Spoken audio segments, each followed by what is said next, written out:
Saikul Assembly Constituency ki manung channel laiba tangkhul furup na khundaba mapau jengso khul da chahi khudingi pangchok tono lakpa laukta fanit marumarang hunbangi thoram khul asiki community hall da pangthokre thoram adugi manung channel nat ki jagoi isai ki thoram singsu khul adugi volleyball ground da pangthokhi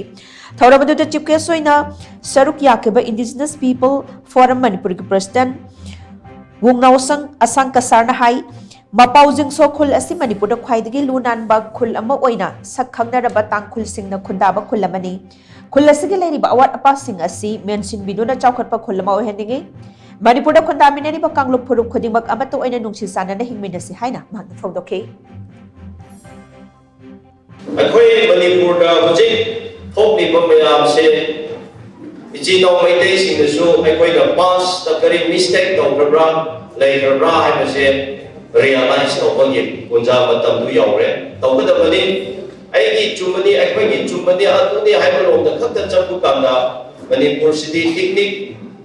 multi ethnic community adu ba state ni jati shuna leba adu kumba leba ni aduna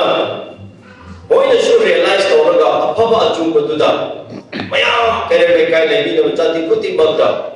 nungsi chana na chawkhat pa manana chatpa ya ningai chamina ningai gi academicians sing intellectuals sing politicians sing officers sing punamak na masida wakhan thadaga da bani ichina akhoi naga singsu akhoi da past da akhoi kari mistake lai khabra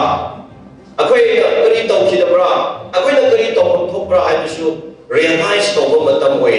akhoi su akhoi gi ni haibalo da heta mayam gi Kariasira future ki khalaga akhoi losu tawhum thokpa tawdaba mayam su le lawgani realize tawdaba kaga akhoi nungsi da ba aphaba lakka da bani ai mistake se ai realize tawdalani ai punsi da su hongloi